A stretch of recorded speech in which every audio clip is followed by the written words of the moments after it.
It was Friday, and I had just gotten home looking forward to the weekend.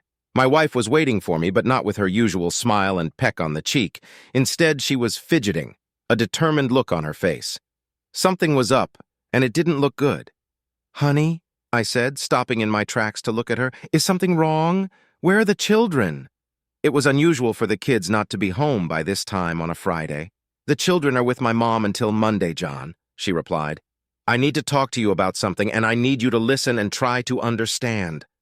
Her voice was almost pleading, and despite the concern flooding me, I promised to try.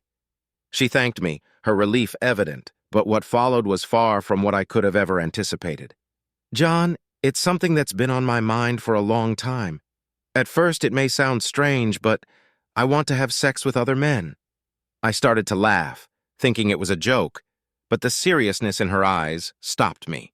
She was indeed serious, and as she continued to explain, I felt a mixture of disbelief and anger rising within me.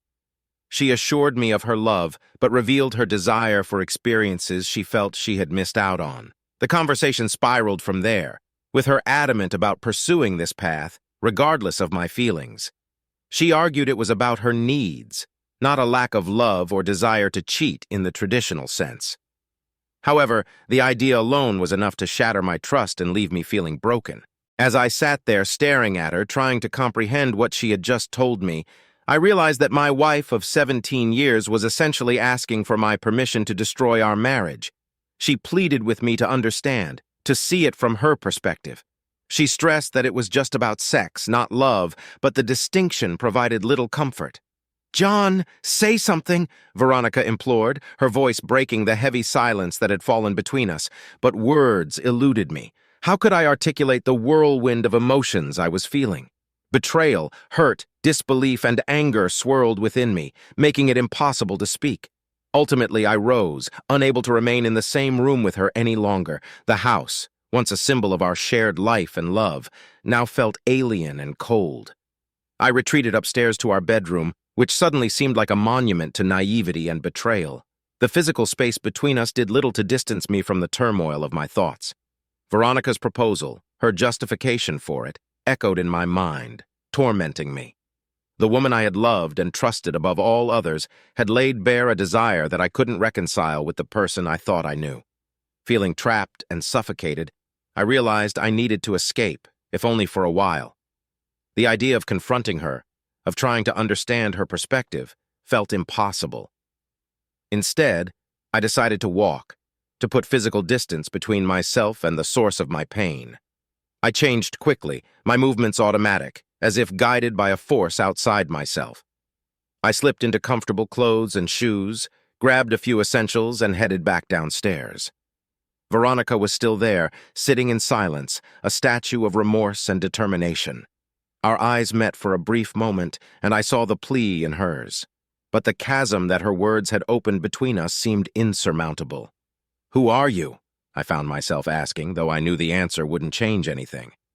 Without waiting for her response, I turned and walked out the door, leaving behind the life I thought we had built together. The cool air outside was a sharp contrast to the stifling atmosphere I had fled. My feet carried me forward, away from the house, away from Veronica. I didn't know where I was going, only that I needed to move, to outrun the pain if such a thing was possible. As the houses and streets passed by in a blur, I tried to focus on the rhythmic sound of my footsteps, on the physical act of moving forward. It was a futile attempt to silence the chaos of my thoughts, to find some clarity in the midst of the storm that had engulfed my life. My pace quickened as I sought refuge in the familiar, yet now oddly comforting act of running.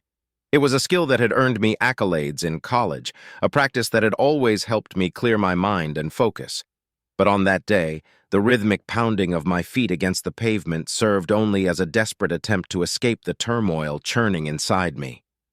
The further I walked, the more my mind raced, replaying the conversation with Veronica over and over. Her words, her request, felt like a betrayal of everything we had built together over the last 17 years. The shock of it numbed me to the core, yet with each step a cold, hard anger began to settle in. How could she? Did our vows, our family, mean so little to her? As the miles stretched on, the initial shock began to wear off, giving way to a profound sadness. The life I had known, the future I had envisioned with Veronica and our children, seemed to crumble before my eyes. The thought of our kids brought a new wave of pain.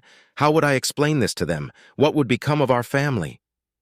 The physical exertion, while momentarily distracting, did little to ease the ache in my heart. I realized that no amount of distance could shield me from the reality of the situation. Still, I couldn't bear the thought of returning home, of facing Veronica and the monumental rift her confession had caused. As the evening sky began to darken, the temperature dropping with the sun's descent, I barely noticed the cold. My body moved on autopilot, driven by a need to keep moving, to somehow outrun the pain.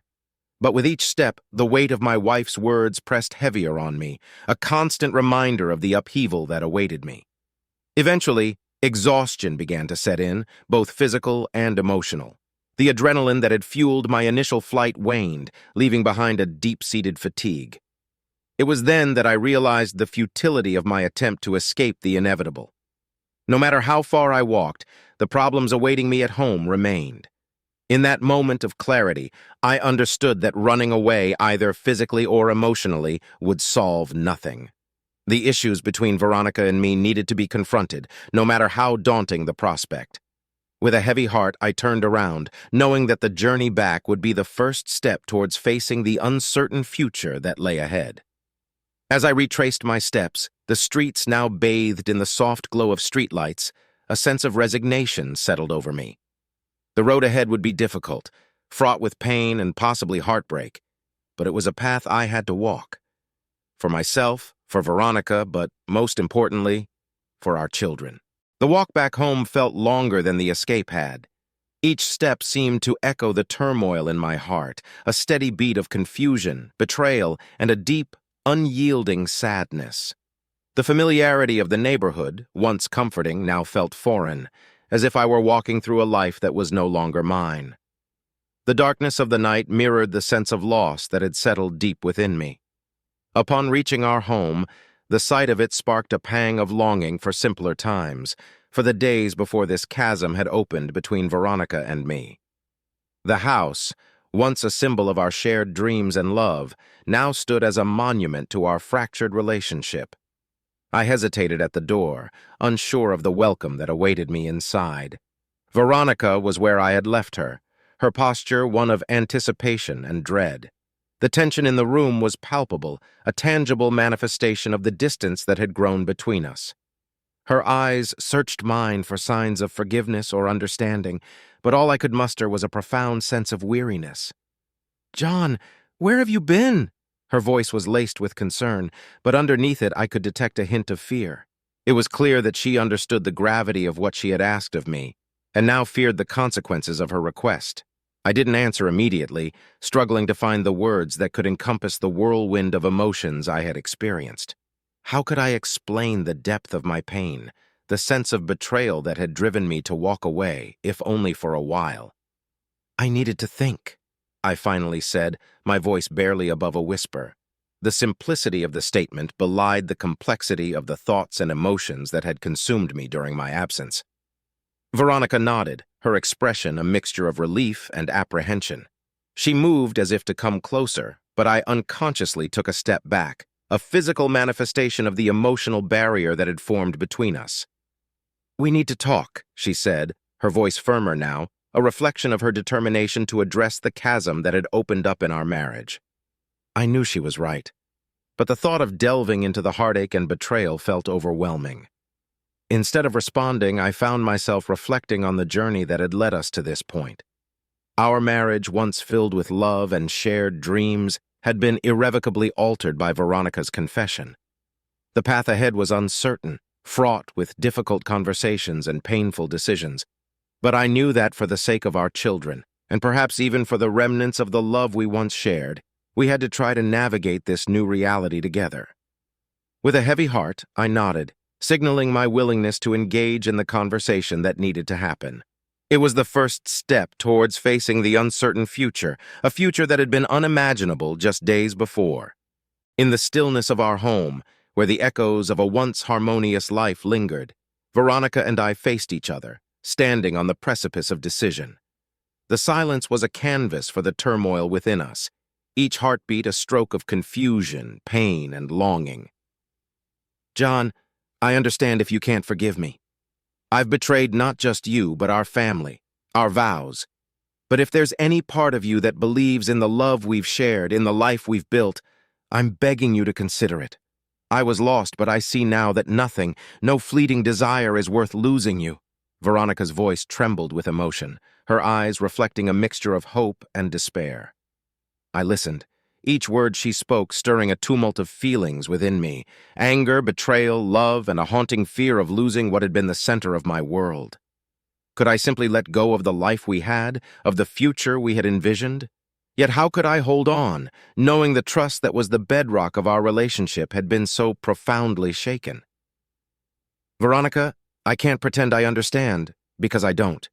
The pain of even imagining you with someone else it's indescribable. But I also can't ignore the years we've shared, the family we've raised. I don't know if I can move past this, but I'm willing to try. For our children, for the love that's been the core of our life together, I said, the words heavy with the weight of my torn heart. Her response was a quiet sob, a release of the tension that had held her rigid. We moved closer, the physical gap between us closing as we grappled with the emotional chasm that had opened up. In that moment, there was an unspoken understanding that the road ahead would be fraught with challenges, but also a shared desire to traverse it together. We'll need help, I continued, my practical side surfacing through the emotional turmoil. Counseling, therapy, whatever it takes. This situation you've brought into our marriage, it's more than we can handle alone. If we're going to have any chance, we need professional guidance. Veronica nodded, her agreement immediate and resolute. Yes, anything.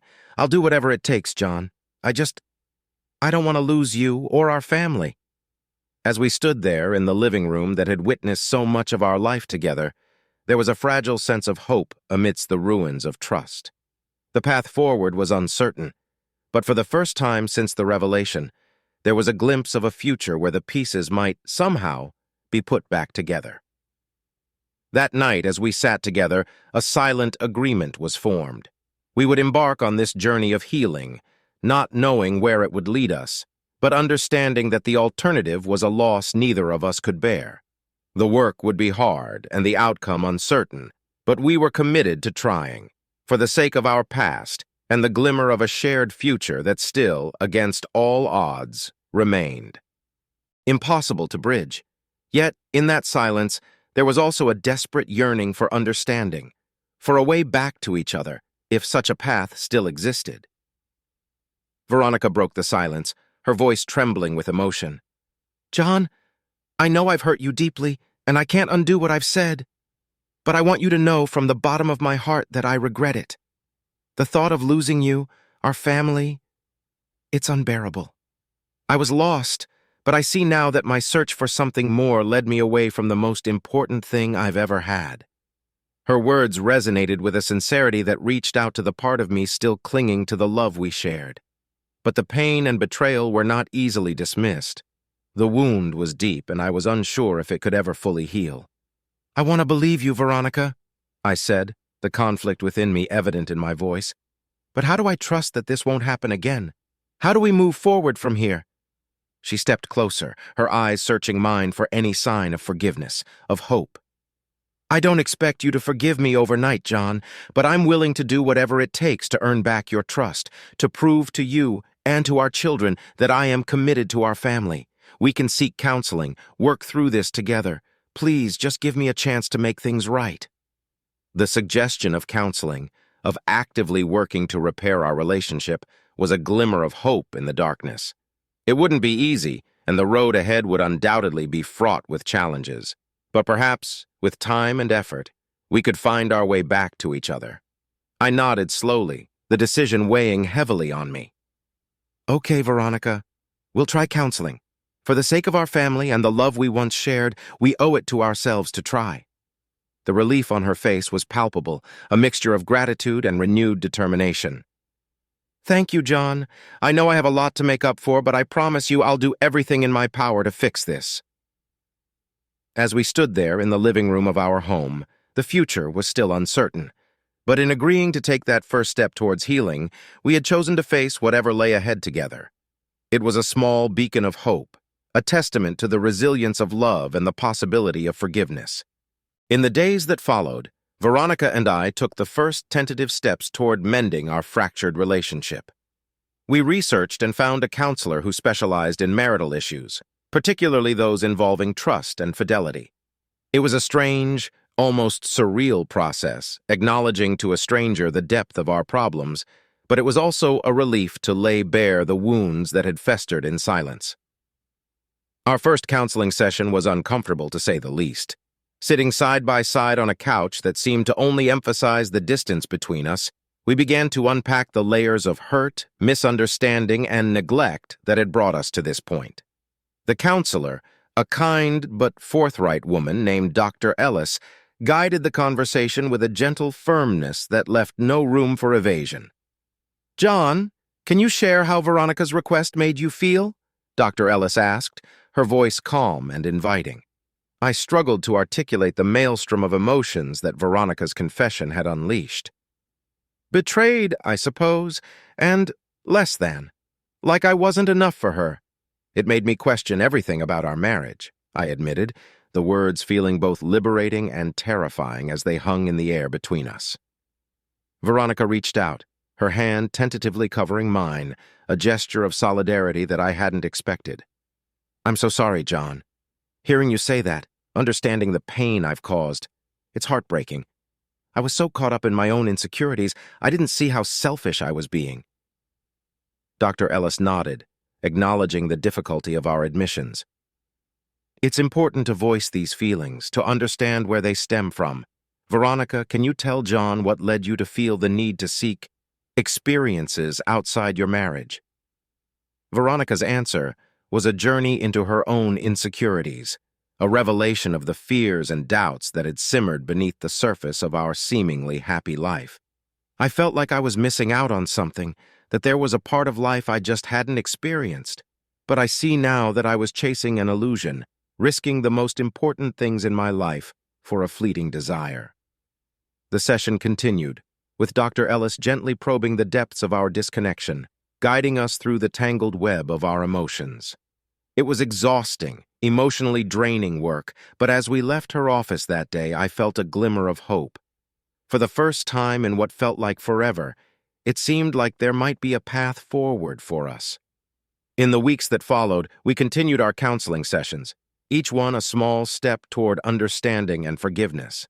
It wasn't easy. There were moments of backsliding, of doubt and anger that threatened to undo our progress. But through it all, there was also a growing sense of partnership, a rekindling of the bond that had drawn us together in the first place. As the counseling sessions progressed, Veronica and I found ourselves rediscovering not just the love that had initially brought us together, but also a deeper understanding of each other's fears, desires, and dreams.